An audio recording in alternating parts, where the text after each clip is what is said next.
Coming up on episode 341 of Wheel Bearings, we've got the Genesis Electrified G80, the Land Rover Defender, the Infiniti QX60, the Karma GyeseraNissan.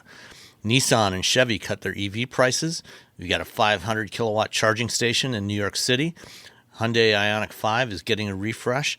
And Rivian introduces the R2 and the R3. But will it survive long enough to produce them? All that and more coming up next.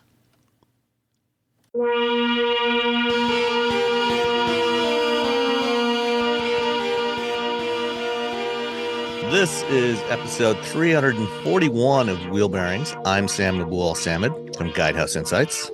And I am Nicole Wakeland from The Road Reflected, and I have a new one with my super hoarse voice. I'm the new editor-at-large for CarBuzz. Ooh, excellent. Yeah. And I forgot. Congratulations. I have a job too. Go, Robbie. I'm Roberto Baldwin from SAE International. Excellent. And let's begin with you, Nicole. What have you been driving? I have the 2024 Infiniti QX60 Autograph all-wheel drive. A lot of words. So this is a 3-row luxury SUV, and the Autograph sits at the top of their trim lineup, so it's the priciest one. This one is, and there's a couple $1,000s worth of options on top of this, just to check, $69,240. So it's not an inexpensive vehicle. What do you guys think the destination is? Take a guess, gentlemen. Oh, right off the top. Yeah, I'm gonna make you work for it right away. Ooh, $11.99. Sam? I'm going to go with $1. Sam wins. It's $11.95. Oh! That's what I was thinking, because they're usually 95, Yeah. something 95. You're Yeah. really Clearly, I haven't been paying attention. because it's so early. It's daylight saving. Yeah, They yeah. were all Everybody's off by an hour. It was really early. It's 11, 10, 9, 8. So your body thinks it's 7:30 in the morning, Robbie. Is that right? Yeah. Well, I'm usually up at 6:30 and 5:30 anyway. But like on the weekends, I stay up late. Yeah. I party. Now you're paying the price. You live in I'm paying the price. Yeah. So Infiniti QX60, it is a 3-row SUV. It has seating for 7 people. So it's just 2 in the back in the 3rd row. If you go with captain chairs, you take it down to 6. I'm kind of a fan of captain's chairs, unless you really truly need that middle seat. The captain's chairs in any vehicle, they're so much nicer, especially if you have adults or older kids in the car. And if you have older kids in the car, even younger kids, it does create that nice little dividing line. So there's no get on your side, get on my side. It keeps some of that. There's a physical barrier. Yeah, there's like a physical, there is a division between the seats. The kids can't quite, I mean, they can, they're kids, but still. So I like that. And this one this is, like I said, this is the top trim in the lineup. So it is really super fancy, especially and I'm trying to see if they have the color listed, but there's this sort of, I would call it like a saddle brown leather in the interior of this. And it's like a diamond quilted stitching, and it's on all the seating surfaces. Even the dashboard has leather, and it's just, it looks like it's supposed to be a luxury car. Infiniti is a luxury brand. It's supposed to look like one, and it really does. And the seats are very comfy, super plush. Like, they're supportive, but you sit down, it's kind of like, whoa. As you can tell by my voice, I'm not feeling great. And I was sitting in the car waiting for someone. I was like, I just got to sleep sitting in the seat. It was so comfy. So they're really nice seats. So the kind of car that if you're going to go on a road trip, you're going to or hospice, if that's what you're thinking, Yeah, exactly. Wherever you're ending. Sorry. It's early. I don't have any filter. That's my first thought. I'm like, if I'm gonna die, I want to be in a nice, comfortable car for the last few weeks. Just kind of like cruising, listen to my music. Just kind of chill in your Infiniti. Sorry, everyone. Hey, that'd be a good choice. So I really enjoy this. I think it has the luxury look and feel. I mean, there's a lot you look for when you're looking at a luxury car, but you want it to look and feel like one, and this looks like one and feels like one, and I think that's really important. In addition to that, it's got a powerful engine, but I'm not going to say it's like outrageously filled with oomph. It's a 3.5 liter V6 with 295 horsepower and 270 pound-feet of torque, and a 9-speed automatic. That's more than enough to get up to speed. You hit the gas and you want to get onto the highway, it's going to get up to speed without any issues. There's still enough if you need a little extra burst of power when you're out there driving. You can get that, so you can pass slower vehicles, but it's not sporty. Like this is a 3-row luxury SUV, so it doesn't have that kind of aggressive in your face kind of acceleration. And for no reason. For no reason. For no reason. And the handling, it's kind of soft, but which would sound like an insult if I was talking like with a sporty car, but it's not. It's a 3-row SUV. You're putting a bunch of people. You got your whole family in there. You're driving around. You want it to be comfortable for everybody, especially if you're on a longer drive. You want it to be something that feels nice and fancy and luxurious, and it does. But the handling is soft, so that you're never jarring your passengers. Sharp turns is it's just kind of soft. Yeah, just kind of slightly long. Just sort of swishing about. Yeah, sort of swishy. So it's not this very overly responsive, engaging drive. But again, that's not what this car is supposed to do. It's a luxury SUV. It should feel nice and easy and comfortable and plush, and it should be sort of effortless to drive a vehicle like this, and it is. So I really feel like it does what it's supposed to do for a luxury SUV. Excuse me. It has a 12.3-inch infotainment screen, which is nice large infotainment screen. I always appreciate that. And it has all the fancy stuff inside that you'd expect. There's a head-up display. There's a 10.8-inch head-up display, so that also just makes it feel fancy. There's open pore wood trims. You get power heated and ventilated and massaging front seats. So it has all the fun stuff that you would expect, all the luxury stuff that you would expect. At $69,000, this isn't cheap, but I still feel like it's a decent price for what you're getting. 3 rows, very high-end interior. Like I said, the Autograph is at the very top of the Infiniti QX60 lineup. So it's lacking for nothing. There's really nothing else that you can add to this. In fact, what did they add? A lighting package, which is very cool, little welcome lighting, which was $800. The grill, my husband actually noticed this. It was a $455 option now that I look. They call it the Radiant Grill emblem, which basically means the Infiniti logo lights up, which is cool. How much was that? $450? $455 for the Radiant Grill emblem. And then Radiant. So that comes no more than at least what, $440 of profit margin on that part? Probably, Yeah. but you guys, You can get that on the ID4 now. It just shows up. Yeah. Underneath it says Radiant illuminated kick plates complimentary. So they throw those in when you get the Radiant Grill emblem. Bonus. Well, in that case, it's worth it. Right now, it's totally worth the $455. You also get complimentary carpeted floor mats, and the paint color that was on this is an extra $695, and it's not the fanciest paint color. It's like a silvery gray. I don't see it saying anywhere what they actually called it. I don't think I'd pay an extra $695 for a car color that I didn't even know was a special car color until I feel like that says it's not worth the $695. Like, I was like, oh, nothing looked particularly stand out about this car color, but apparently it should have. So that's the Infiniti QX60 Autograph all-wheel drive. I'm a fan. I like it. I feel like Infiniti sort of flies under the radar to a certain point. It's sort of a premium brand, but it's not what everybody thinks of. I think there's other, like Genesis does such a good job. I feel like Genesis sort of displaces it almost because it does a lot of the same, but for more features, more bling, that kind of thing. But I still like this. I've always thought Infiniti's SUVs were pretty good stuff. And I like the QX60. So according to the Infiniti configurator, is this the two-tone? Has it got the black roof? I don't think so. Wait. She's gone. She just left. Oh, she's been raptured. Well, that shows you where Sam and I stand. Yeah. That's fine. Someone has to take care of our animals. I had to look out the window. I'm like, I don't think you can. The color of the car is kind of like, it doesn't stand out in this because the car itself is this dark bluish gray color. And honest to God, it doesn't say what the color is. Oh, okay. So it's the bluer one. So that is the two-tone moonbow blue. So it's Black obsidian roof. It's a very dark blue. So although it contrasts, is it not a lot of contrast. It's a blue gray, dark blue gray. Yeah, like a bluish. Yeah. I was going to say gray. It looks like a very darkish gray, dark blue gray. Yeah, it's pretty. That's the moonbow blue. Well, apparently the moonbow blue is $695. Yeah. I don't know if I pay $695 for moonbow. I can't even say moonbow blue. Moonbow blue. I don't know. What are my other? Maybe there's another $695 paint option with a two-tone roof that's better. I would go for either the grand blue with the black obsidian roof. Okay. Or the deep Bordeaux with the black obsidian roof. Okay, so that's some kind of red. See that? Yeah.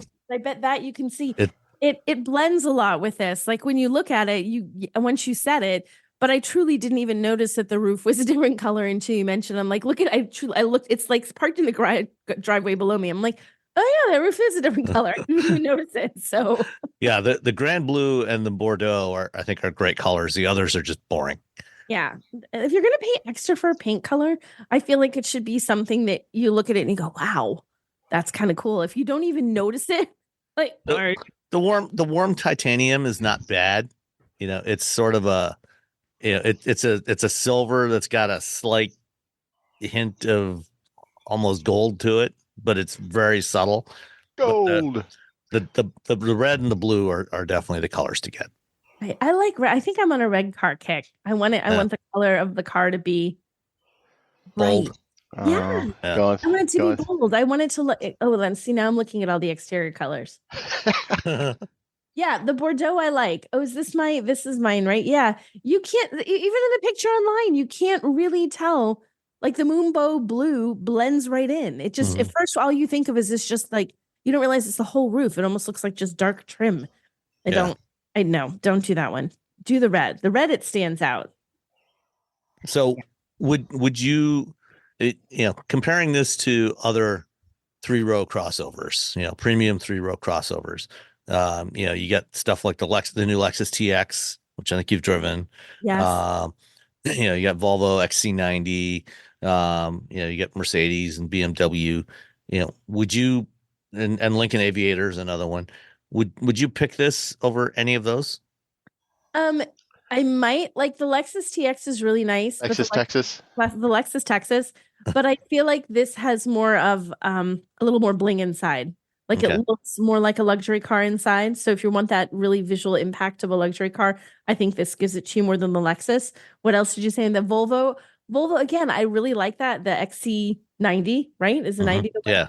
Volvo goes the other direction. They deliver all the luxury stuff, but they muted that Scandinavian kind of, I am not overly fancy and in your face. I am reserved and don't need to prove myself. You look at my materials and you can tell that it's expensive materials, but it doesn't jump out at you and grab you. Exactly. So it's a very different aesthetic. I think all three of them are great vehicles, but you're kind of, and with a luxury car, it's partly about how it drives, of course, and how it rides, but you want it to look and feel like a luxury car. What's your personal preference for luxury? What do you want for luxury? What do you want it to look like? Do you want the boring moonbone blue, or do you want the really cool black obsidian with deep Bordeaux?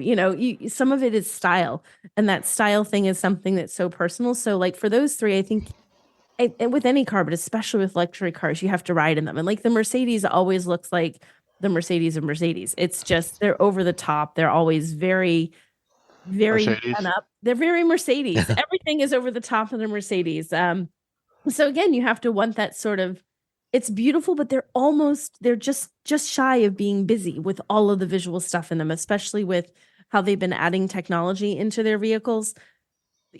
We've talked about how like some of the ambient stuff is like a discotheque, it depends what you want on the inside of your car.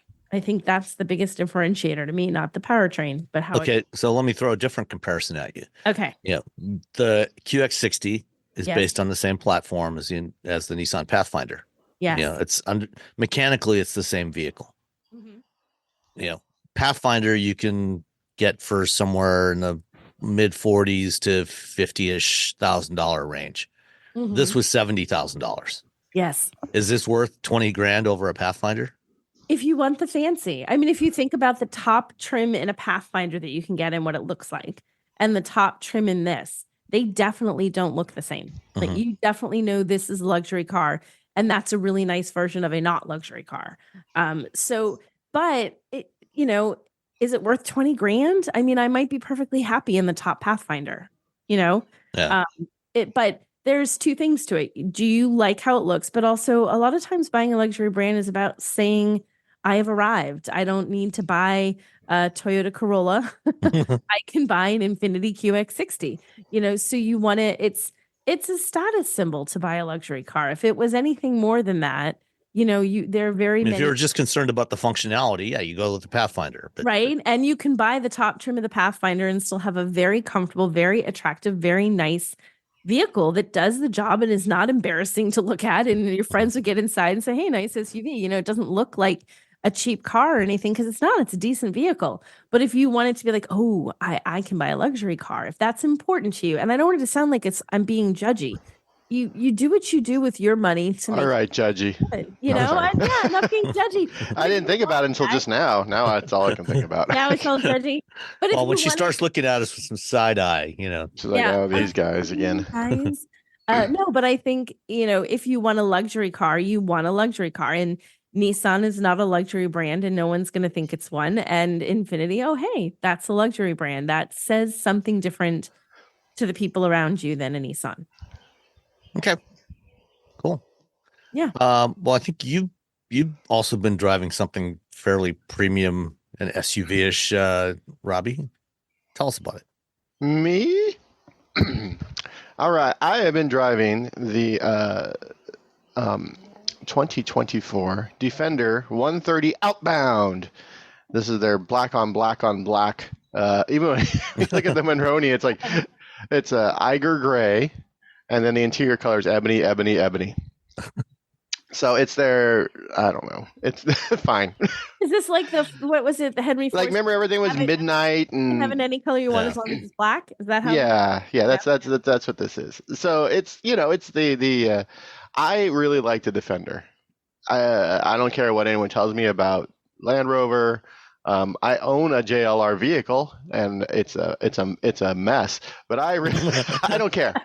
I don't care. I like the Defender. I actually like the 90. I like the 2-door Defender way more than I like the 4-door Defender. But what are you gonna do? People want 4 doors because I don't know, friends, children, something. I don't have any of those. So this one has it has a 3-liter 6-cylinder. Engine, 395 horsepower, 406 pound-feet of torque, 8-speed automatic transmission, and of course it's all-wheel drive because it's a Defender. My wife's been watching this show called Vera, and in Vera, the show from the UK, she drives an old Defender. So I'm like, hey, I'm like Vera. And I'm going to get a little hat and a little jacket. I'm going to go around and solve crimes in my tiny little city in England. So, yeah, no, I really like this car. Do you know who likes it? Everyone else. So I had to go to a recycling center to drop off a TV that broke. It just died. But it lasted like 20 years. So good job, TV. Okay. Yours is a good run for a TV. It is. So I show up. I'm like, hey, I need to drop this off. And the gentlemen that work there were like, whoa, what is this? And so whenever people show any interest in anything I'm driving, I immediately just stop what I'm doing. It doesn't matter if I'm going anywhere.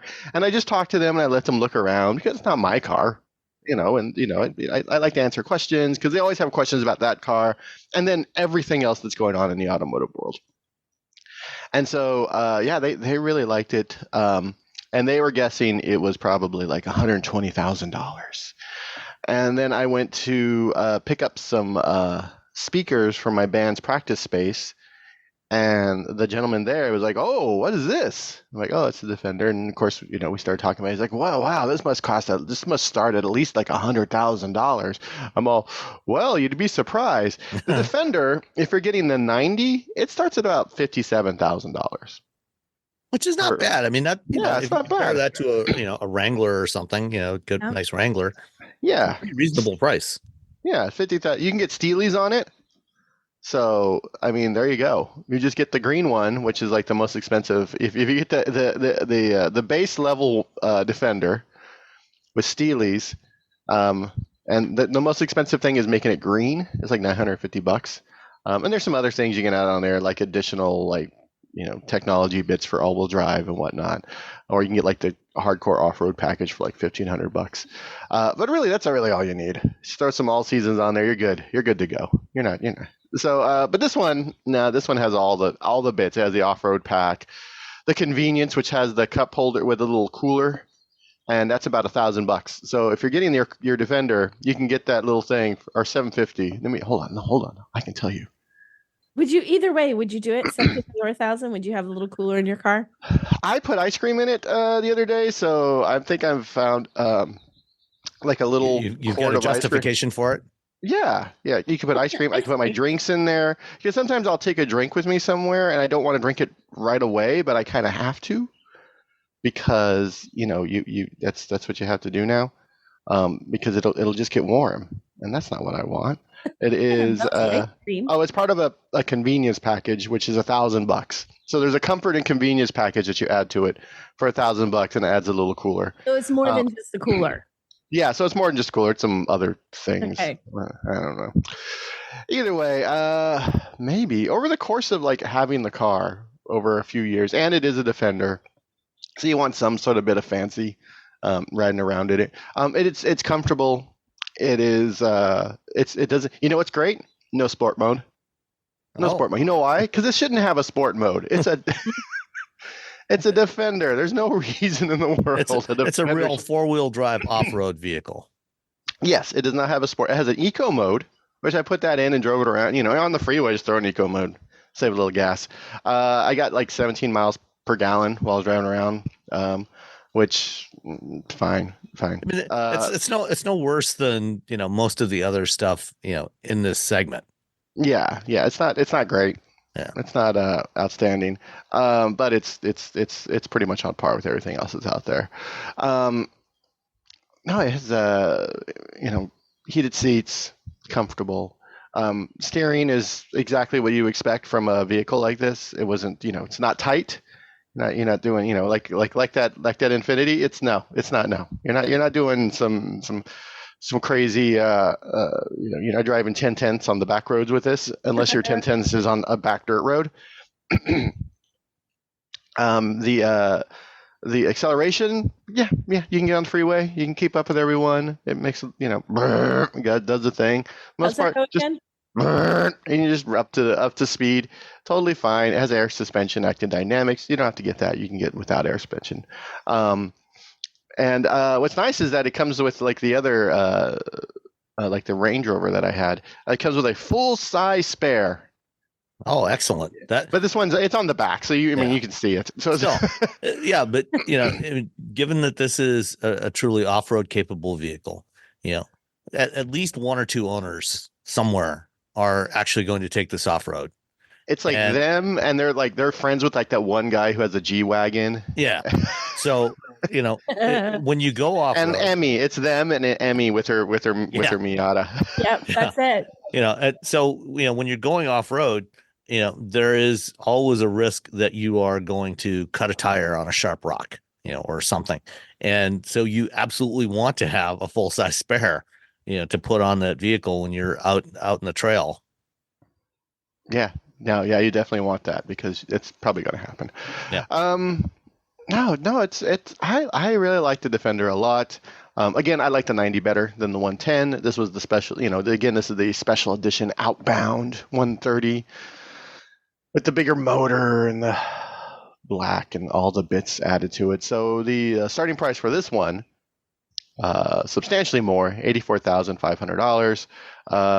After all the bits and everything, $95,000. So almost $100,000, almost doubling the price of this vehicle just with a bunch of stuff. The MPG is right, 17 is combined. 17 is what I got. Good job. Good job, JLR. Yeah, there's no reason for me to have a Defender. Absolutely none. where the off-road park is like an hour and a half away. You can't really do it. Maybe if I make friends with someone who owns a winery, I can go off-roading there. Maybe there's literally everything that I would need to do with the Defender, I could do with like a $25,000 Subaru. It's really too big. The 110, 4 Subarus. yeah, the 110 and the 130 are entirely too big for anything that I want to do. I would want to do. The 90 is better, but still, there's no reason. But at the same time, I'm like, man, I really like this car. It's just something about every once in a while you get a car that defy any sort of logic in your brain, and there's like, man, I really like this car, and that's the Defender for me. I would love it if it was like a PHEV, like the Range Rover. Yeah, they don't offer that on the Defender, right? No, but eventually they'll do something. So I'm looking at it on the website. The Outbound, at least on the website, it shows the rear quarter windows are actually blanked off, so there's no windows there. Is that the case on the one you've got? Yeah, you can when you outfit the Defender, what you can do is you can essentially cover up some side windows with the graphics. That's a thing you can do. What I want to do? I want to cover up the side window with graphics. What's it called? Hold on, I'm going to find it. It's in here. What a black I think it's just called a signature graphic. Where is it at? Yeah. Well, they also offer a couple of accessory packs for this. There's the Explorer pack and the Adventure pack that have extra storage compartments, kind of like saddlebags that you can put over the back end of the vehicle, so they cover up those windows anyway. Yeah, they have those. I don't know, man. It's, I opened that thing. It's like a computer. It's like I don't know what you put in there. Like me and the guys at the recycling center were like, they're like, well, what's this? What do you put in here? And I open it up and they're like, huh. And then the picture. Oh, so did yours have those on there? Yeah, it had it on there because it has everything. Yeah. So we open it up, and there's a little like circle with a line through it that showed a picture of a wine glass and a camera. So don't put your wine or your cameras in the exterior thing. And I'm just like, it's like the side, like you could probably put like 4 or 5 laptops, like slide them all in there and then close it. But I'm just like, what do you want to store, but not in your vehicle? Is this where you put the plutonium? Is this where, you found like magical poo, but you don't want the poo to stink up your car? Like you're a poo connoisseur? I don't know. I don't know what you put out there. Who has what would I put out there? And that little side, probably some tools and stuff, Yeah, I guess. Maybe, your mallets and stuff for putting in your tent, what do you call the little things you stick in the ground? Yeah, your tent pegs. Yeah, tent pegs, spikes. So assorted bits and pieces and gear. I mean, they don't look like they're that big. Yeah, it's not that big. It's not very big. You could fit some miscellaneous stuff in there. On the other side, it has a ladder that you have to lock. You unlock it, and then it extends the ladder so it folds down, so then you can climb up, and then look on top of your car, and then climb back down. So, but if you're putting things on top, you get the roof rails and you throw your stuff on it. And if you're not a monster like me, and you can't reach up there, it's nice to have that nice little ladder. So that's pretty cool. But yeah, I'm at a loss for what I guess I would put. It's plastic though, so it's like, I don't know. I think I'd like an aftermarket one, like buy it and then take theirs off and then put like a rugged, like, I don't know, metal, titanium, something really fancy on there to really do it. But yeah, they have it's called the signature graphic with interior storage. It's $200, and then boom, a little graphic comes up and covers up some of the window in the rear. So how's the infotainment system in this thing? It's that same JLR infotainment system where you're not quite sure, like, well, if it's slow or if that's just the way it is, because you hit it and then everything fades, and it's that fade in and fade out thing. They've been doing it for years, and you're just like, okay, fine. Just like you hit it and you scroll around. Some things you're just like, where would this be? The home screen, you can just keep adding widgets to it, so you can swipe through to see, like, what angle I'm driving. If I'm about to go wading through water, I want to listen to music, or I want to call somebody. And, Android Auto and CarPlay support. So you got your jams there. Yeah, no, it's I don't know. I don't know what is it slow? Is it that's the is it a bug or a feature? That's the whole thing. And it does the things. It Well, has that weird glass. It has that weird glass that's like kind of like a little dome, like a tiny not concave. I guess convex. convex, yeah, where it's sticking out at you. Mm. So it's kind of convex. It's like the same thing in the Range Rover where it's convex. So it's a little different. But it's also hard to like shoot video of Because you get weird reflections. Yeah, you get weird reflections, and you can see the refresh rate. Oh. So that's never good. Yeah, that's not great. But I mean, if you're driving, you're never. I mean, that's not great for you shooting video. For people driving, they're never going to notice that. But yeah, no, it's like you push something, it fades in, it fades out. Swipe back and forth, it's fine. It's not the greatest infotainment system, but it works. Like most of them, they just sort of work. But it has a lot of buttons in it, so that's all that matters. And all the drive modes are not in the infotainment system, which is nice. Good.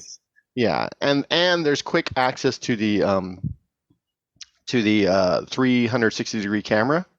Oh, okay. If I get in a car and it's big and they have a 360-degree camera, if I have to like click into something and then click into something else to get to that, or stop the car, put in reverse really quick to make sure I'm properly parked, because I don't want to be like, I don't want to be a jerk who's like, yeah, you don't want to be that guy who's encroaching on the person next to you's parking space, and I've only driven this car for 5 minutes. Yeah, I like that little like boom. It's right there. It's always on the infotainment screen on the bottom right corner. So you can just push that and see where you are in the world. So yeah, I appreciate that. Yeah, man, I would love. I want to do a video. Probably don't have time at this point about how I just want the 90 to be an EV and to just drive around. But anyway, there's other things. In a few years, it might be. Yeah. Get yourself a Defender 90 EV, and you're gonna be the king of the castle. Excellent. Did you know you can support Wheel Bearings directly? Head to patreon.com/wheelbearingsmedia and you can become a patron today. Your contributions will help fund the platforms and tools we use to bring the podcast to you. And exclusives and improvements are already on the way thanks to your generosity. So if you want to be part of an automotive podcast like no other, head to patreon.com/wheelbearingsmedia. All right. Well, I had the Genesis Electrified G80 all-wheel drive. And I have been a fan of the G80 for a long time. I liked the previous generation G80. I like the current generation G80. I love the way they look. I've liked the way they drive. It's a big sedan, but it's not humongous. So I mean, it's got good sized back seat. So adults can sit back there, but it's not as enormous as the G90. So I think it's a reasonable size.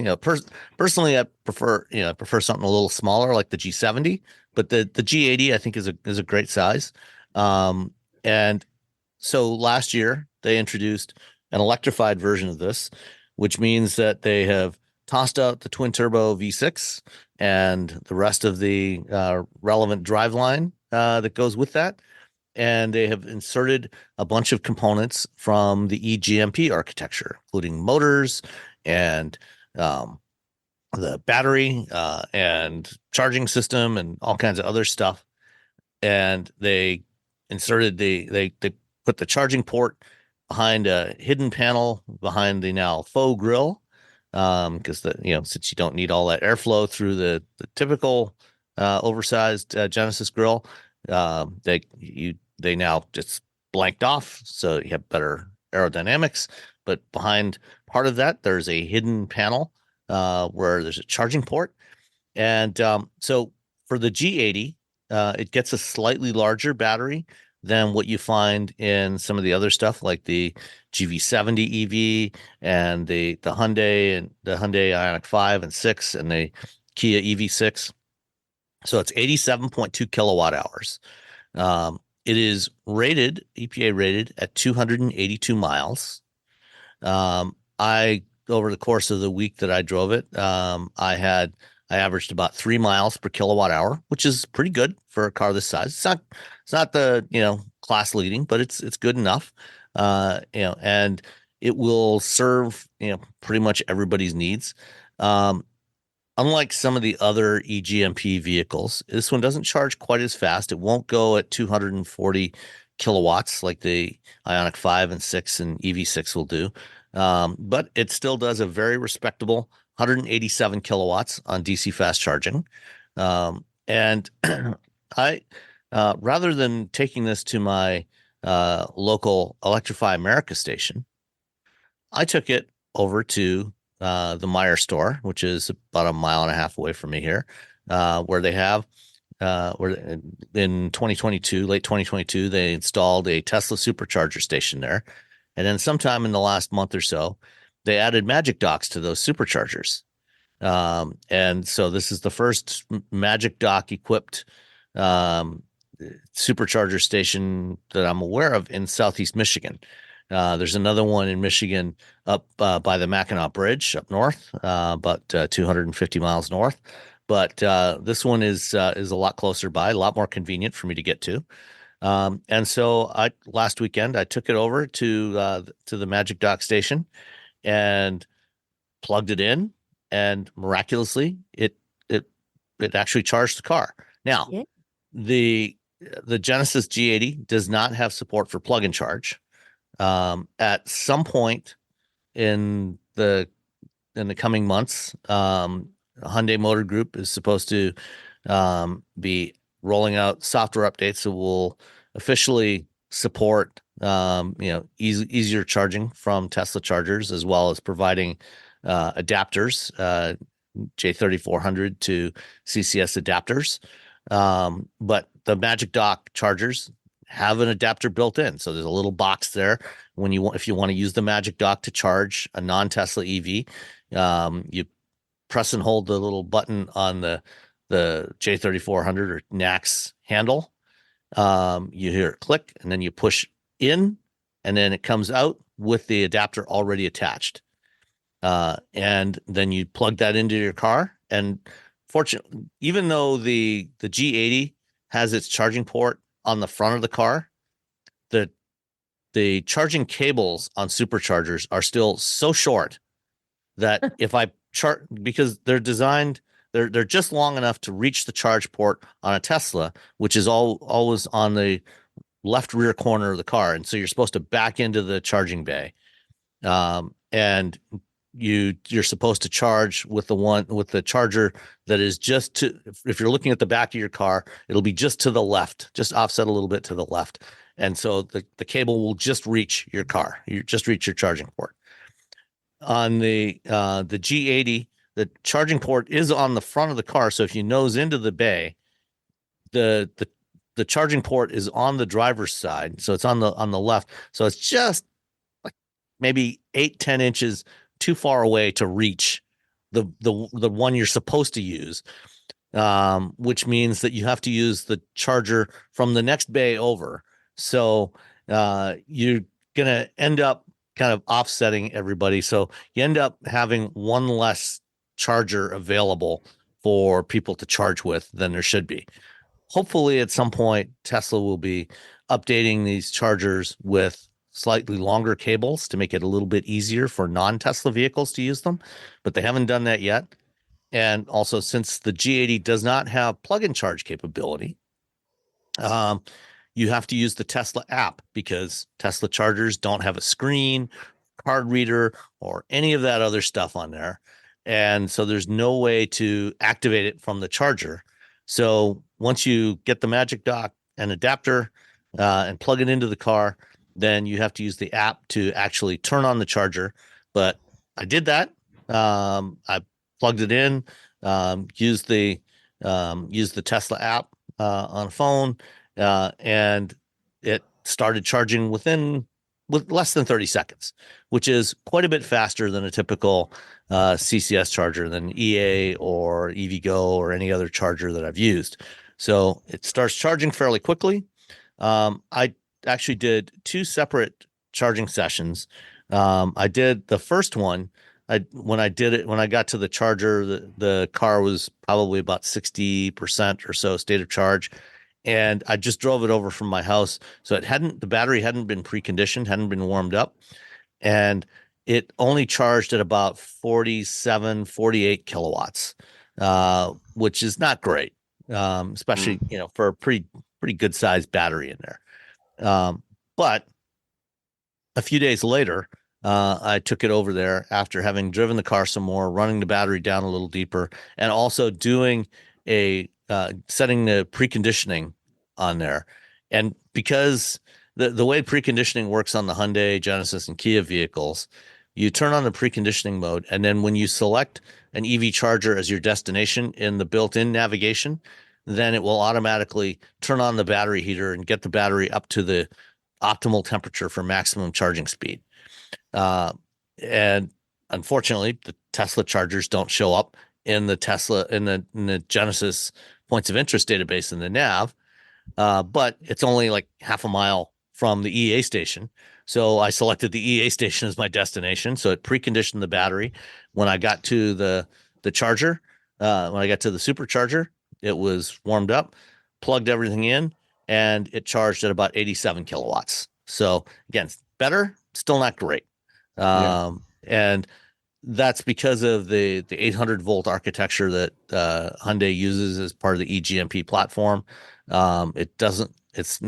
The superchargers are not, the version 3 superchargers at least are not set up for that. And so they only charge at a lower current. So they don't charge as fast on there. But hopefully, Hyundai says they're working on some software updates that should increase that charging speed. I don't know if it'll get up to the full speed at any point, at least with version 3 superchargers, but at some point they hopefully will. And when that happens, then you'll be able to charge faster. But at least the superchargers so far for me have been reliable, mostly. And I'll get back to that a little later on. But they've worked when the times that I've used them, and so it's another alternative to using one of the other charging companies if you get there and find that their chargers are broken, which is often the case. The rest of the car, aside from the electric drivetrain, is exactly the same as any other current generation G80. So you got all kinds of features like highway driving assist for lane centering. It's got 380 some horsepower, tons of torque. This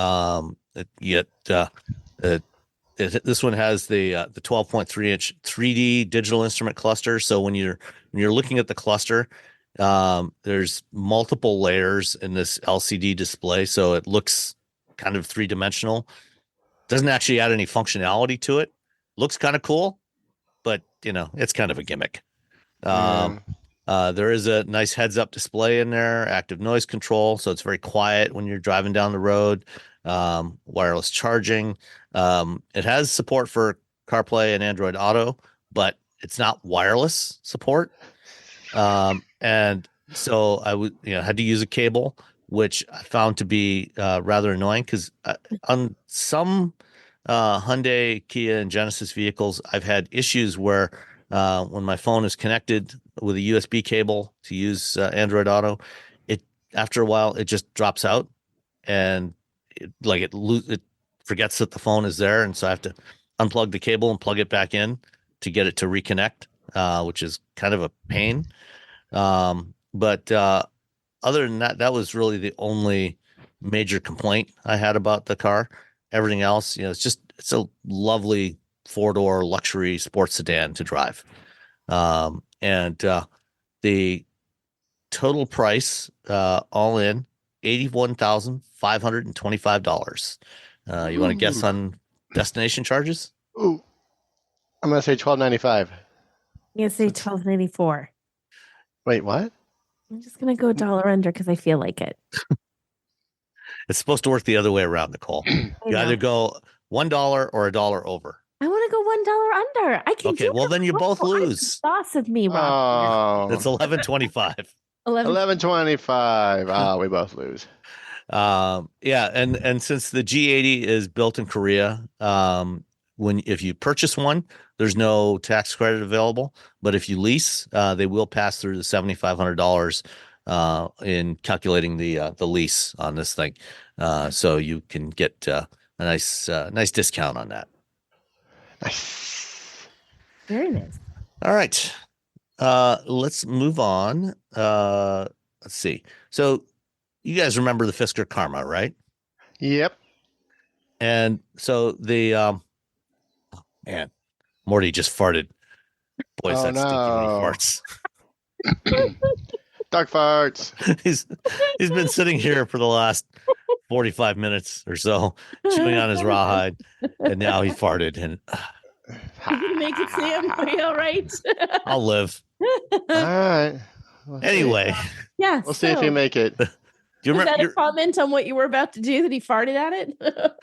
the Fisker Karma? So Fisker went bankrupt back in 2013. Yeah, 2013, and the assets were purchased by a Chinese supplier called Wangshan.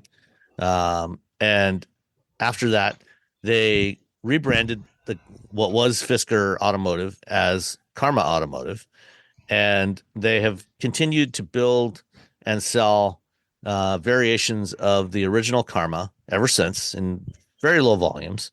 At some point along the way, they replaced the original 2-liter GM 4-cylinder turbo, the Ecotec 4-cylinder that they were using for the range extender, with a BMW 1.5-liter 3-cylinder turbo. I drove one of those a few years back. It was actually pretty good.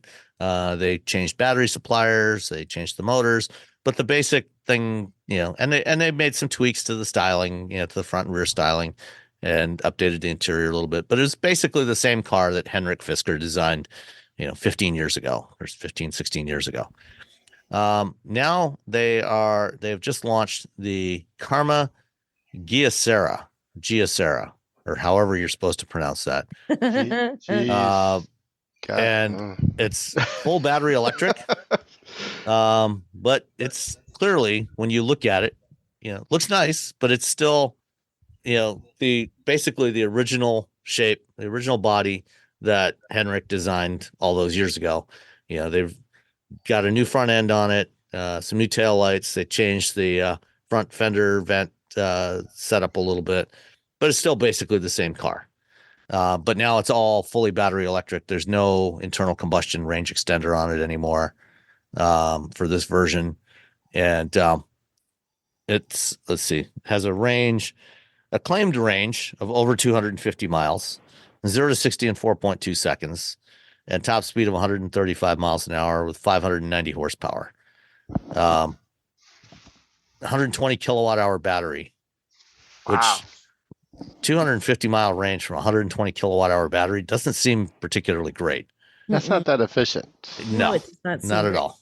Just go buy the stuff from Lucid and throw your body on top and then just be like, look what we did. Yeah. I'm sure Lucid would be happy to sell you batteries and motors. Lucid would be more than happy to give you their stuff for monies. Yeah.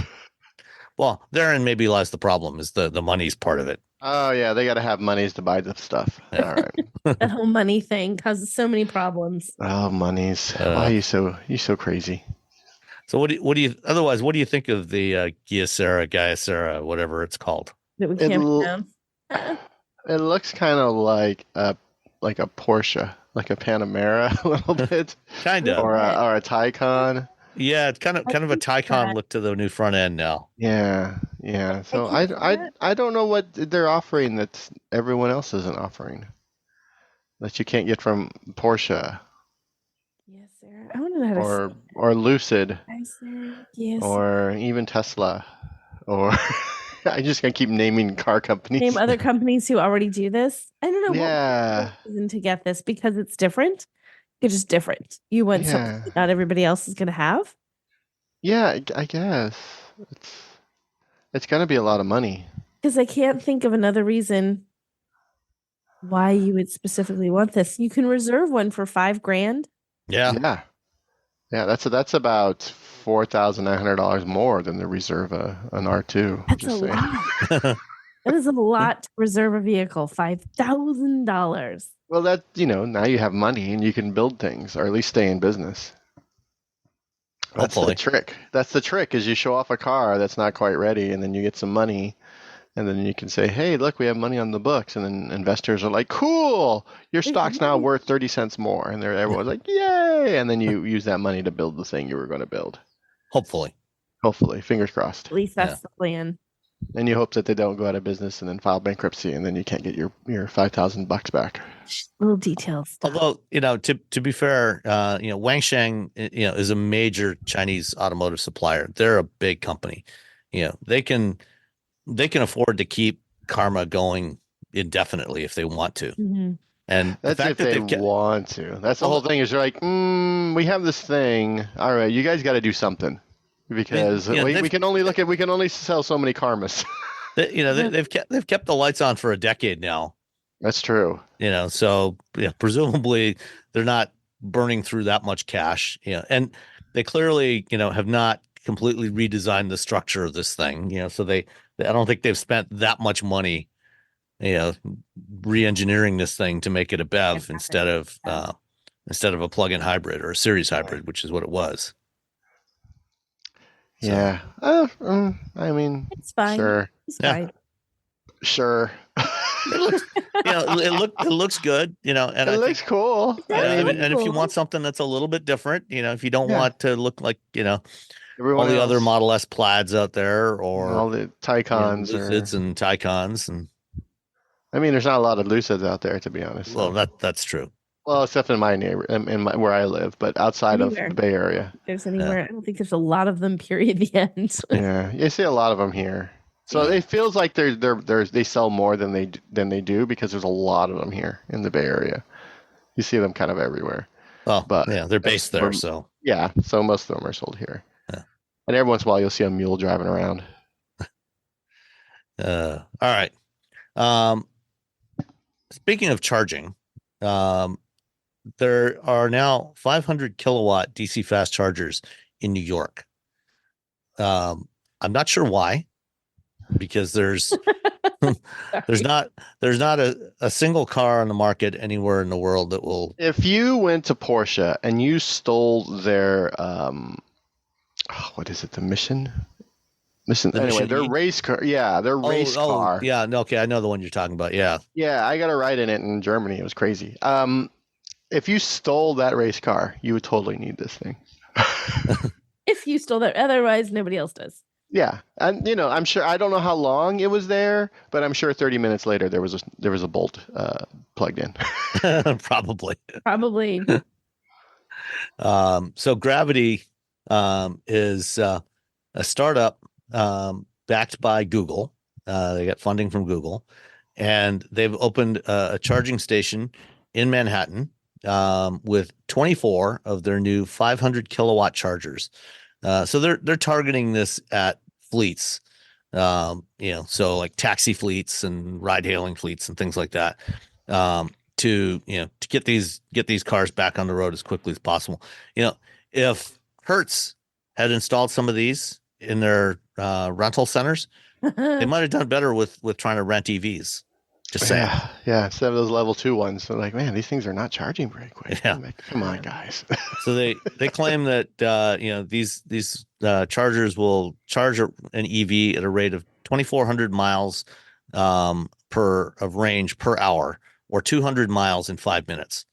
Assuming, of course, because the car is always the limiting factor here, that the car can accept 500 kilowatts, which, as we mentioned, there's nothing currently on the market that will do that. But unless you steal something. Yeah.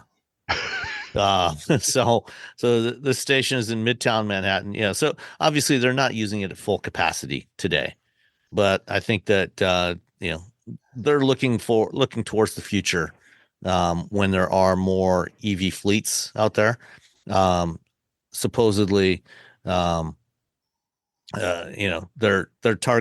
targeting those fleet customers that need to get their vehicles back on the road quickly. So you never know, bright drop vans, could be charged on these things, at least at 350 kilowatts. And potentially others as well. There you go. Yeah, we'll see. They're ready for think about the future. Yeah. The interesting thing is, 500 kilowatts, and 24 of these chargers, if these were all cranking along at 500 kilowatts, simultaneously. That's a lot of power. That is Like the draw of power that that's going to make that is it. 12 megawatts of That's power. a Metallica concert of Yeah. power. That's a lot. And getting 12 megawatts into a garage in Midtown Manhattan just for charging would be interesting. So I wonder how many of these they can actually run at full speed simultaneously. Oh yeah. But if they were, you get and if the cars were, you could 200 miles in 5 minutes. Yeah. It's like boom, just like getting gasoline. We'll find out when there's like a brownout. What happened? We plugged everything. We charged all the vehicles at once, guys. New York, Manhattan goes dark. What happened? Oh, we were charging 2 dozen EVs at the same time. and Metallica was playing down the road. It was madness. We really didn't think about this. Metallica was at Madison Square Garden, and we were charging 24 EVs. And done. And done. Whoopsie. All right. Hyundai. The Ioniq 5 has only been out for just about 2 years now, but it's already getting a mid-cycle refresh. And guess what? One of the biggest new features is rear wiper. I am unreasonably happy about this rear wiper because it was raining the first time I drove it, and I'm like, this needs a wiper. They were like, well, it's you don't really need it. You do. Aero and blah blah blah. Yeah, you know what? We're all fine losing 1 kilowatt of power to get a rear wiper. We can see. We can see. It's kind of important in a car. Well, especially if you live somewhere where not just rain, but also if it snows. Snow. Yeah. It's packed on there. Aero is not gonna. Yes, the snow is not gonna fall off of that. It's gonna stick there. Yeah. And snow Aero is not really that big of a deal. Just want to be able to see. So of course the wiper is not the only upgrade. They're also adding the larger 84 kilowatt hour battery pack from the Ioniq 5N. What else? Let's see. That won't add a lot of range though, will it? Like maybe it says about 20 miles. 20 miles. Okay, there you go. Ooh, a crossbar. Ooh. So yes, reduced front cowl crossbar to reduce the vibration in the steering column. And what else? Some reinforcements in the rear end to improve overall stiffness. Sounds like a lot of this stuff is stuff that was done for the 5N, the high performance version, and they're just rolling it out to the whole lineup. The New York Auto Show is coming up, so they might show off something like, "Hey, ta-da!" Maybe, could be America. Yeah. It also made some tweaks to the styling. Tweaked the front end, tweaked the front fascia a little bit. New steering wheel with pixel style LED lighting and climate control panel on the dashboard to improve usability. Ooh. So, yeah. So they're making some changes, based on customer feedback. That's always a good thing when you say something and they're like, okay, yeah, we'll do that. Whereas some companies are like, no, we already know. Yeah. No. I do kind of feel like Hyundai and Kia are pretty good about they actually listen to feedback like, oh, we flubbed that. Let's change this little thing because everybody hates it. Yeah. Well, like Kia, for example, I've talked to James Bell from Kia, and I think I was talking to him about the EV9 and where the stop start button is on the EV9 hidden behind the steering wheel. And he said, yeah, we've heard that one. And he didn't come right out and say it, but said, we've heard that one, and implied that that was going to change. And also, they're changing on other Kia models that have that dual mode touch panel below the touch screen where it switches between climate control and audio controls. They're changing that up as well. So they're getting rid of that. And Hyundai, is bringing back more physical buttons in a bunch of their models. So they are listening to feedback and making changes. Right now, these updates to the Ioniq 5 have only been announced by Hyundai Korea, and the article here is from Autocar in the UK. So interestingly, the interior shot shows a pair of displays at the on the doors at the base of the A-pillars, because this one has the available digital camera mirrors instead of the optical mirrors on the outside of the car. These, of course, are not yet legal in North America, so we won't get those here. But in other parts of the world, you will have a digital display there with a little camera mirror outside. Which is cool. Oh, They just let us have those things here. They won't let us have nice things. Nope, we can't have nice things. Speaking of physical Nice controls, yes, nice things. EuroNCAP has announced some changes. The people that do EuroNCAP, the 5-star safety ratings in Europe, every few years they make updates to the requirements, and the same thing happens here for the US NCAP ratings, and as well as IHS's top safety pick program. As automakers catch up to the standards, and everybody starts getting top ratings, they keep moving the bar up, to try and improve things. And so one of the things that they're changing for 2026 for EuroNCAP is, in order to get a 5-star rating, vehicles will have to have some controls returned to physical controls. They cannot be in a touchscreen. Unfortunately, there's only 5 things that they're currently requiring for that. Turn signals, hazard warning lights, windshield wipers, the horn, and the SOS features, the e-call feature that is required in Europe. Are there cars that have those not as physical controls? Well, they all have to have the warning light. They all have to have that warning. The hazard that lights. has to be the only physical button, because sometimes you'll be like, I remember years ago they're like, the only button in this car is the warning light because legally we have to have it. I have one. Yeah. Like Tesla, for example. Oh yeah. The turn signals on the refreshed Model 3 and Model S and Model X are in the they're not. It's not. They no longer have the stocks on the steering column. That you control those through the touchscreen. Same with the windshield wipers, and the horn. I think they still have buttons, but so all of those will have to be physical buttons. I think EuroNCAP should have gone further. Yeah. Climate controls, for example, should definitely be physical. I think climate control should be physical, especially when you're talking about like the defrosters. Because those are essentially a safety item. Like if I have to go, like you're driving, all of a sudden, something happens and you need a defroster. Now I've got to go searching for it, and it's snowing, and I take my eyes off the road, and your body goes where your head goes. So now you're so whenever you're looking down to the right, your car wants to go down to the right into a ditch. Yep. Or perhaps, let's say vent controls for your climate control. Oh yeah. Tesla has those in the Model 3 as do some other vehicles. Are we allowed to talk about those yet in the Nautilus? Is that a drive? No, we're not talking about that. But Tesla and Rivian, have that stuff in the touchscreen. Yeah. That's not great. That's a pain. Yeah. I mean, Rivian's not sold in Europe yet. Tesla is, so hopefully Tesla will decide that they still want to have 5-star safety ratings, and they will make those changes. Or they might not. They might just say, we don't need it. They just could say they're the number safe car in America or something like that. I don't think they're. So, this is not a legal requirement, but, manufacturers like to advertise those 5-star safety ratings. So if they want 5-star safety ratings, they will have to make these physical controls. Which is not a bad idea at all. More physical controls.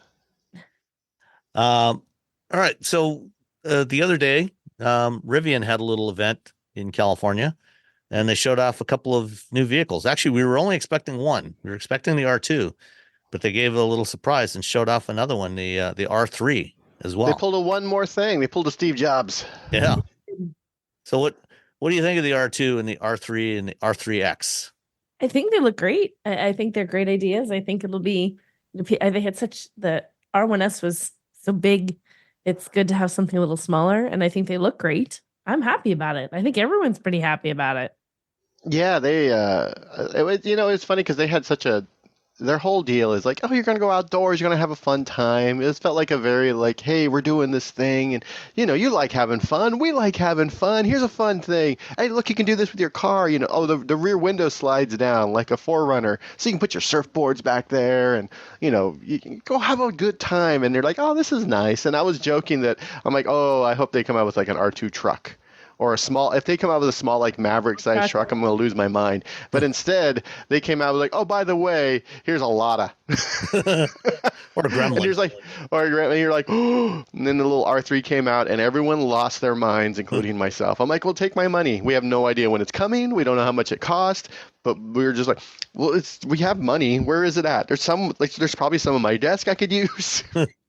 I would like to give you money to get this thing when it comes out in, I don't know, 100 years. That's the thing. When is this actually going to happen? So the R2 supposedly will go into production in the first half of 2026. So it's 2 years away still. Oh my goodness. And they pulled that ahead because originally the R2 was supposed to be built at Rivian's new factory in Georgia, which is under construction, rather than at their existing factory in Illinois. However, they have decided to pause construction of that factory in Georgia. They're no idea when or if they're going to resume construction of that factory. That will probably depend on whether they can get to something approaching profitability or at least break even. But for now, the factory in Georgia is on hold. So because of that, because they're not waiting to finish that factory, they're going to build the R2 in their existing plant in Illinois. And that is supposed to happen in the first half of 2026. No date has been given for the R3. So it could be 2026, could be 2028, could be 2030. Who knows? I'm going to bet. Okay, what date is it? Okay, you guys got to come back to me in 3 years. 2027. Or the end of 2026. They're going to be like, we're going to have it. We're going to have the end of 2026, which means December 30th. They're going to deliver 2 of them to somebody who lives probably near a Tesla factory, like Chevy did with the Bolt, where their first Bolts were delivered in Fremont. Yeah. Do you think Rivian's going to be here? That's the big question. I mean, because people like it, they sell a pretty good amount, but not enough. There's two problems. They're not selling as many as they hoped, and they cost way more to manufacture than they anticipated. So based on their losses, over the last couple of years since they went public, and what their the number of vehicles they sold, it's estimated that they lose about $40,000 on every R1 that they sell on average. Wow. Yeah. So, and I think, this is the reason why, Ford, before they launched the R1 into production, back when Rivian first kind of went public in 2018, when they came out of stealth mode and first showed off the R1 in 2018, at that time, they did a deal with Ford. Ford was going to use the R1 platform for a Lincoln electric SUV. Oh yeah, I remember that. And they invested a bunch of money into Rivian. And then then as they got closer to production launch, Ford said, after about a year and a half or 2 years of working with Rivian, about a year and a half, I think, they said, I think we're going to do the electric Lincoln on our own architecture. We're not going to use the R1 architecture. And, they eventually, once Rivian did their IPO, Tesla or Ford started selling off their stock. And I think they have now sold off all of their stake in Rivian. Amazon still owns about 20% of Rivian, but Ford, I think, has sold off most, if not all, of their shares. I think the reason why Ford decided not to pursue working with Rivian is because the way that platform was designed is just way too expensive to manufacture. In a increasingly competitive marketplace, Rivian's had to cut prices. They haven't been able to cut the cost of that vehicle nearly as much as they need to. The dual motor version helps. But overall, it's still too expensive to build that vehicle. And now they're targeting the R2 at a starting price point of $45,000. They're going to offer these in rear wheel drive, single motor, dual motor, all wheel drive, and a 3-motor all wheel drive version, which will probably be probably close to twice what that $45,000 starting price is. Yeah. The R2 is roughly the same overall footprint as a Jeep Wrangler, which means it's also, going to be roughly the same footprint as a Jeep Recon. Although the Wrangler and the Recon are quite a bit taller. They're about 6 or 7 inches taller than the R2.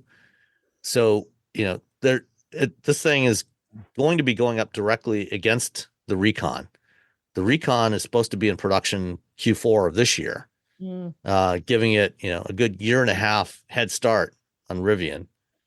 And Rivian over the last couple of years has burnt, when they went public in 2021 or 21, they had about $16 billion in cash. They have about 7.8 billion now. So they've been burning through about $4 billion in cash a year.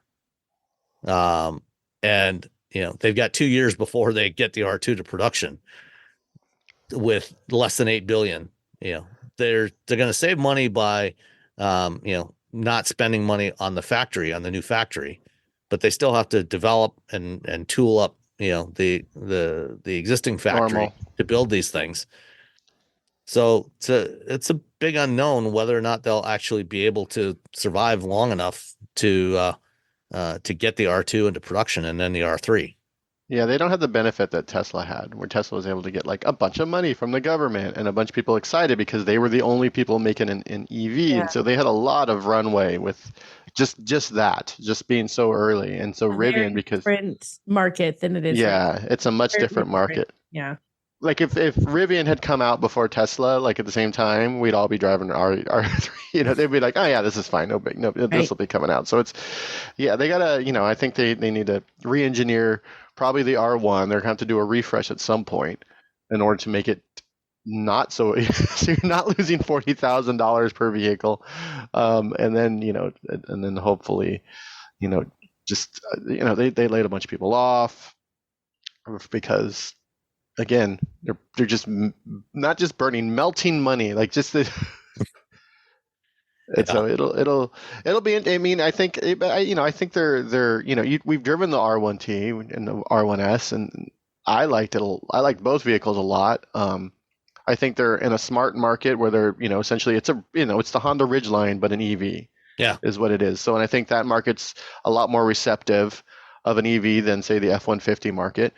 And so, I think they're doing pretty good. I mean, at some point they were outselling the Lightning in some months last year, the R1T. So, yeah, it'll be it's there's a lot of unknowns. Like you kind of like you want them to a lot of people work there, and so an American company, and they seem to have this idea of fun with vehicle versus like, oh, you got to make these cars, or. It's less about like, oh, this is the kind of person I am. Like, let's say the Charger event, which is like, oh gosh, this was more like, hey, we're fun. You want to have fun? Let's have fun. Fun. Yeah. No, I mean, I like what they've done with the R1. Generally, I really like the R3. I think that if and when that gets to production, I'd be curious to see how they price that. I mean, if they can price that from the mid 30s. And one of the interesting things, they didn't give a lot of technical detail on the R2 and R3 platform. But one of the things they did talk about is, it's going to shift. Like right now, the R1 uses 2170 cells. So these are cylindrical cells, 21 millimeters diameter. They're going to a 4695 cell, which is same diameter, but a little bit taller than what Tesla's doing. And it's a same kind of structural battery pack where the battery pack actually makes up the floor of the body. So when, if you have a Model Y with the 46 millimeter cells, when you drop the battery pack out, there's no separate floor in the body shell of the car. It forms the body, the floor of the body. and they're doing the same thing with the R2 and R3, which should save some cost. And and the R3X, just kind of looks really cool. So hopefully they will make it. Start to see some uptick in sales. And hopefully they'll be able to get their costs under control so that they can have enough to survive. But we'll see. Yeah, the cost control is going to be. That's really what they need to really be. Someone needs to be focusing on, like, how can we make the R1T and the R1S essentially the same vehicle to the customer, but engineering wise, we're going to cut some costs. We're going to figure out how to make this without, every time we sell one, we could have also bought a Honda Accord. We could have added, we're also buying a Honda Accord that doesn't show up in our driveway. Right. Yeah. All right. Or, a Nissan Ariya that doesn't show up in your driveway. Dun, dun. Because Nissan announced this week that they're cutting prices on the Ariya, which I think was probably one of the biggest complaints that people had about the Ariya was just the pricing. Too much. Yeah, it was kind of expensive, as is the case, frankly, with most EVs. But so it felt a little much, especially in a world where, like, well, I can just get a Hyundai for 35. Yeah. So the price of the base Ariya with the smaller 63 kilowatt hour battery goes down by $3,600. And all the other models with the larger 87 kilowatt hour battery go down by $6,000. So you can now get the standard Ariya starting just under 40 grand. And even the loaded all-wheel drive Platinum Plus E-Force model is $54,190, which is quite a bit less than it was. It's like $6,000 less than it was last week. So that's I mean, it's good for customers. Not sure, it's, not necessarily a great sign for the overall market, in terms of, demand for EVs. But, I think the reason why demand for EVs has not been as great as a lot of people hoped is just because people can't afford them, especially with high interest rates. Too much. The interest rate thing is just like, well, oh man, because you look at the market, but it's also, Nissan's coming off like a decade of people being sort of writing them off, so the customers don't quite understand that the company is doing better. Mm-hmm. And so when it's going to take a little while. Like it took Hyundai used to make bad cars. I mean, yeah, and it's Right. I still have to talk people into, like, no, Hyundai makes good cars. They're like, I don't know, man. I'm like, no, really. Totally true. Like, once something is sort of ingrained in the public consciousness, it takes a while. And so, Nissan's unfortunately having to sort of wade through that right now. Yeah. So that base price is just under $40,000. That is about $4,000 less than the rear wheel drive base Tesla Model Y.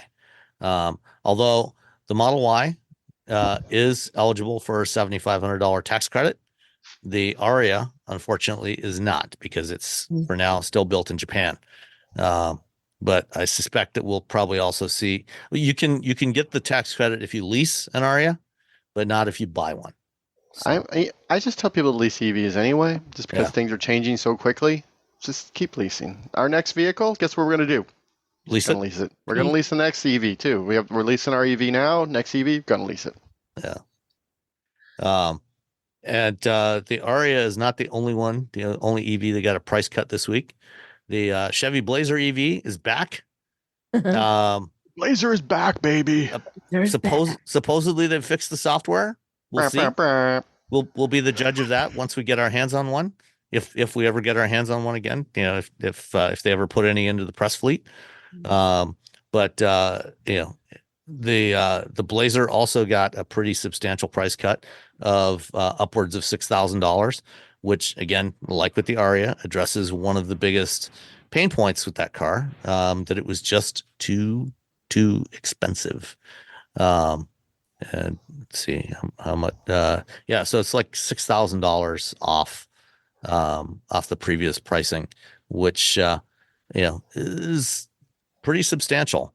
What else? They also in addition to supposedly fixing the base software platform problems they had, they also made some other changes to the software. Let's see. It's ready. Let's see. They've added some new graphics in the instrument cluster, which finally add battery percentage display, something that GM has not done previously. They've only shown you the estimated range, but they never showed you the battery percentage, the state of charge.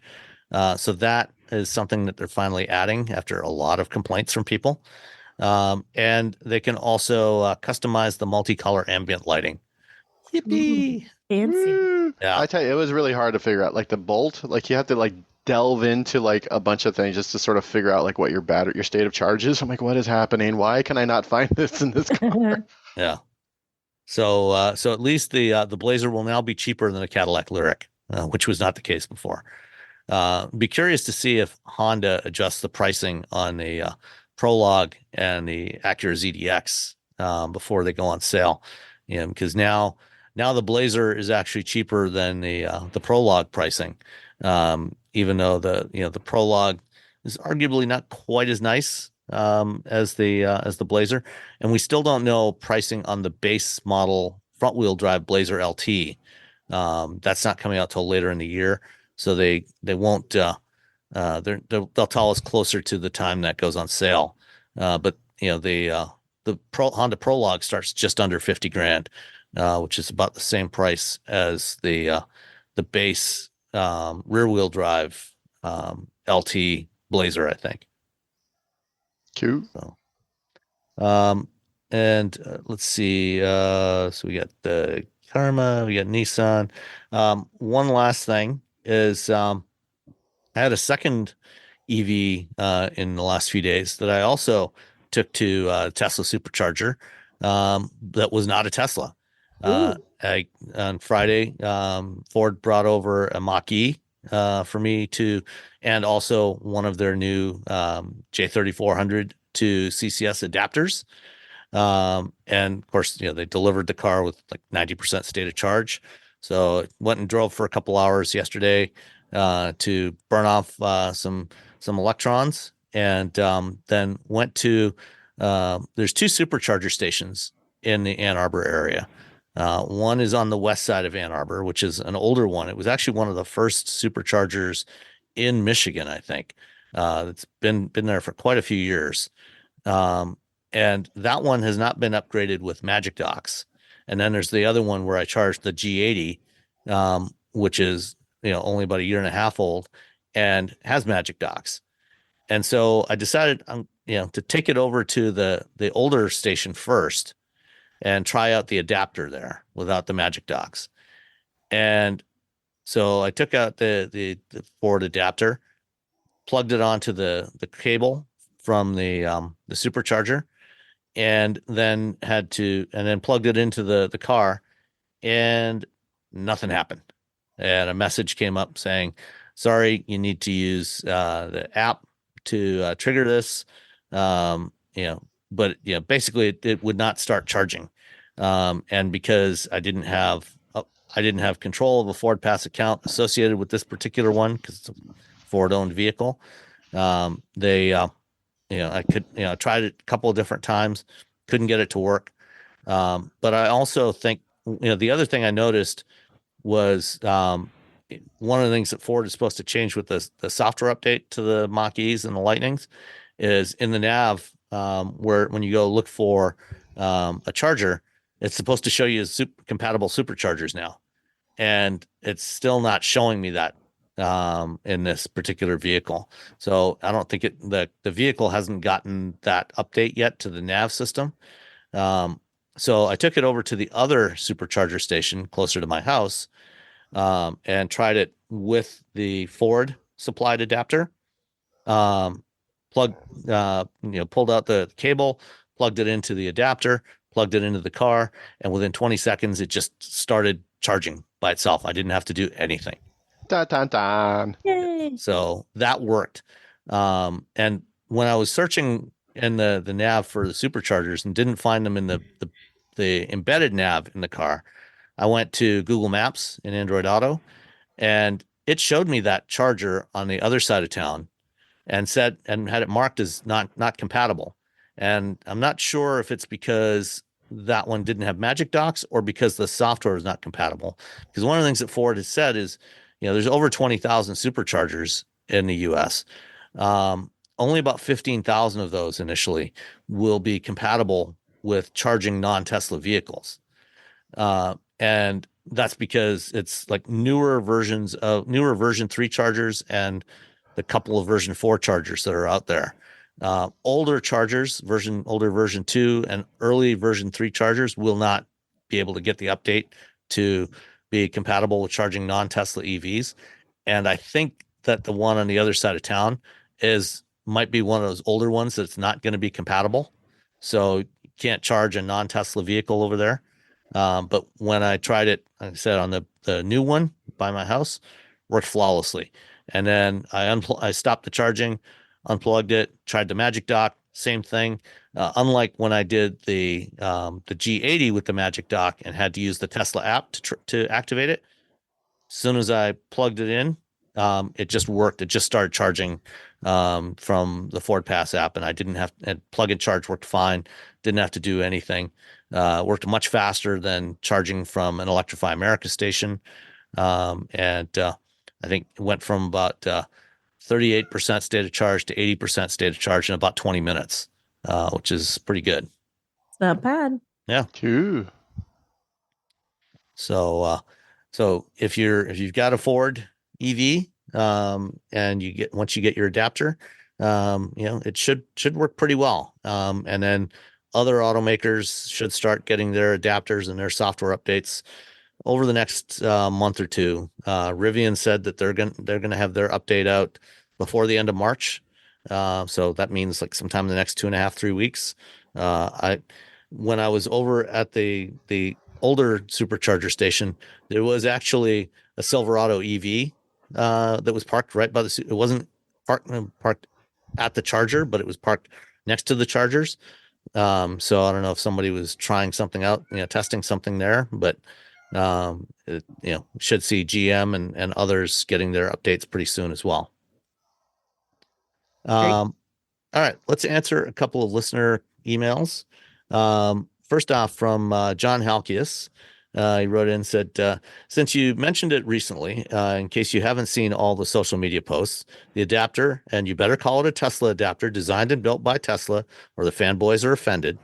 Well, we don't know for certain who actually builds and supplies these adapters, but and he said, works flawlessly at Tesla Superchargers with my F-150 Lightning and plug-in charge. Pretty much same experience I had at the newer charger. I was one of the lucky few that got to test them from launch, and I have to send it back now and wait for my production adapter. Oh no! He tasted the sweet, And they took it away. milk and honey of the Tesla charging infrastructure. Now he's got to wait for a new one to come in. Yeah. Those should be shipping in the next couple of weeks, so won't have to wait. Weeks. Yeah. We're sorry, John. Tried it at 2 different sites and worked like a charm. Well, that's one better than me because I tried it at 2 sites and one worked like a charm. Even faster to begin charging with plug and charge than at an EA station. Yeah, consistent with my experience. Tried it on launch day in Brooklyn, Ohio, near Cleveland, and the station pictured below in Columbus, Ohio.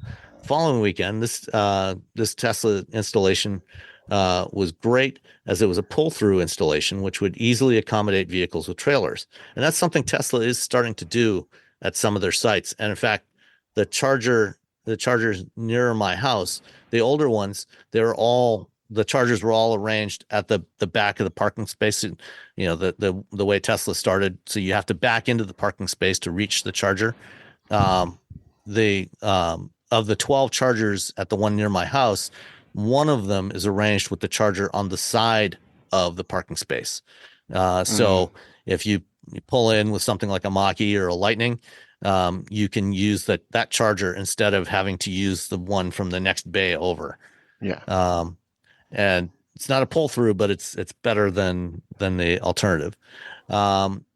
anyway, it may get worse once other OEMs come online in the near future, but for now, Ford and Tesla did an amazing job. Stations are only available if they are version 3 or newer chargers, and if Tesla has authorized them. Now I just need them to allow it at the Supercharger in Ripley, West Virginia, so I can get across that state north-south on I-77. So yeah, so John, also had a good experience, as have most of the people that have posted about this over the last week or so since they launched it. And then, of course, Tesla needs to change some signage too. Again, this is one of those things that we've talked about with every charging station. They need signage to help people find the chargers, when they're in the middle of a parking lot somewhere. If it gets crowded, these are not particularly visible, especially if they're surrounded by SUVs and trucks. Yeah.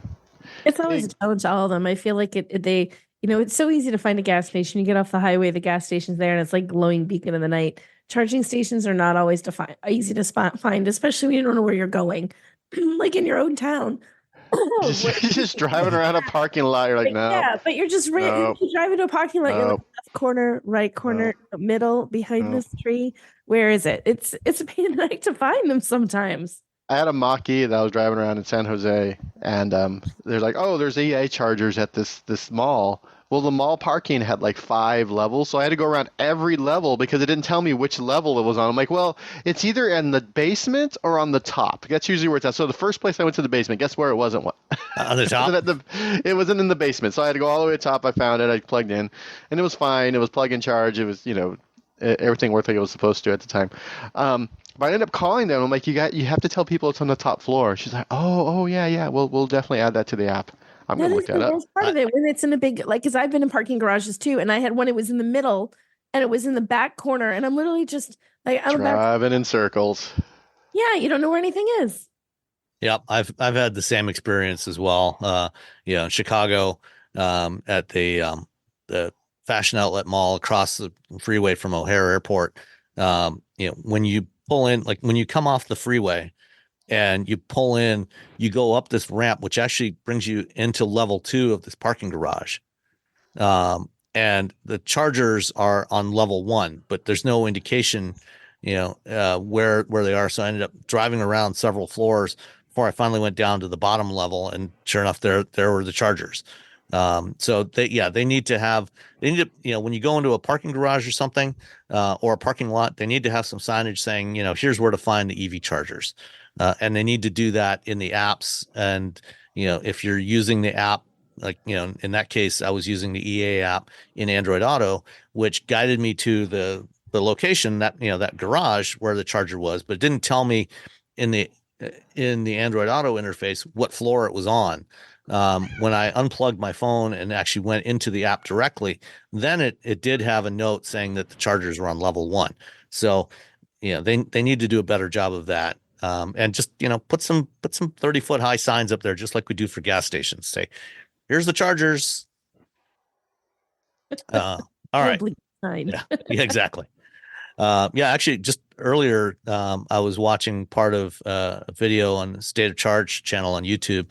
Tom Malogney, he and Kyle Connor from Out of Spec did a race from Tom's home in New Jersey to Daytona Beach in Florida with a pair of Lightnings. And Tom was using using CCS chargers all the way, and Kyle was using the Ford NACS to CCS adapter and charging only at supercharger stations. They wanted to see who would get there first. In the end, Kyle won by about 6 minutes. But part of that, was that, when they got to the location where they were supposed to meet up, which was a charging station in Daytona, Tom and his driving partner were driving around the parking lot for 3 or 4 minutes, just trying to find the chargers because there was no signage. So it's it's annoying, even if you know what you're doing. All right. I apologize. It wasn't in San Jose. It was in Walnut Creek, and I'm looking at the place now. What? I don't see it say anything about going on the roof. Was it Walnut Creek, the little house in the prairie town? I think it was. That's what was I it? think of. That somehow maybe the little house in the prairie. Could be. It's been so long since I saw that when I was a kid that I don't even remember. All right. Vic from Walnut Ontario, Grove. Canada. I was close. Walnut Grove. I was just close, guys. Okay. Go ahead. Vic from Ontario, Canada has some observations and a question related to recent auto rental. A few weeks ago, I flew out to Calgary, Alberta for a wedding.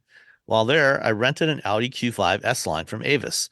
We had an extra day for sightseeing, so I thought it would be nice to have a decent ride for the snow and mountains, taking it through the Alberta Icefields Parkway. As my current vehicles are almost 20 years old, it was a pleasure to drive something new and shiny with all the bells and whistles. Power everything, heated seats, heated steering, navigation, CarPlay, decent stereo, etc. It drove and handled very well, and the power it delivered was actually pretty good. I was impressed. It's also a right-sized vehicle. So the Q5, for those who don't know, is a mid-sized crossover from Audi. So it's not a big, unwieldy SUV, but took the three of us and our luggage and handled like a sedan and was easy to park in the underground parking of the hotel. Nice height for getting in and out as well.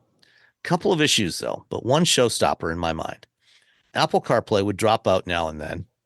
Yeah, just like it does in the Genesis. But it could be my phone, as it is old. Not necessarily. I think I've had the same experience with Android in newer Audis, and I have a Pixel 8 Pro. I think I had that happen with in the e-tron, the Q8 e-tron a few weeks ago. There was considerable wind noise at 100 kilometers an hour plus, so that's about 60 miles an hour plus from the roof racks, but I could remove those. The biggest negative was the shifter. I know you guys have mentioned it regarding other cars, but I just don't get it. They actually have the shifter on the center console, and it looks like a typical shifter. However, when you go into reverse, you grab the shifter, push in the side button, and then push it forward. To put it into drive, you grab the shifter, push in the side button, and pull the shifter back. To park, there's a special park button on the shifter as well. It is not intuitive at all, and it's almost worse that it looks like a normal shifter, but does not behave as one. I would not buy this vehicle because of this. Thus, bringing me to my question. What would you recommend as an alternative to this vehicle? Same size, same power or better, same luxury level or better. BMW, Porsche, Mercedes, Volvo, Maserati, etc. Your input is appreciated. Oh, goodness. Alternatives to the Audi Q5. Oh, Q5. I mean, there's the XC60. That's their Volvo's bread and butter. Volvo, they sell the most of those. On the latest edition is much better than the other one. It was like the best-selling Volvo, but the least exciting of between the QX40 and the QX90. Now it's like on par with those, so that's a pretty good. And if you spend extra money, you get the shiny crystal. Yeah, Crystal. So we have to think. Or first crystal gear shift. Yeah.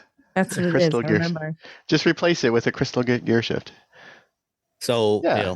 what about other options like the BMW X3, Porsche Macan, Mercedes GLC? I mean, the Maserati Grecale? The Porsche Macan is, I mean, if you want a really well-engineered vehicle that handles far better than it should, then you just get a Porsche, whatever, really. But aren't you taking a big, I mean, like price-wise, the Audi's. Oh, no, it's going to cost more. Yeah. Yeah. So like an X3 maybe? I don't know, maybe X3? Yeah, an X3 that's a good little vehicle. It does all the things it's supposed to do. Yeah. What does he have? CarPlay? Yeah, CarPlay seems to work fine in BMWs now, except for the one place where I live. But that's every vehicle. CarPlay turns off.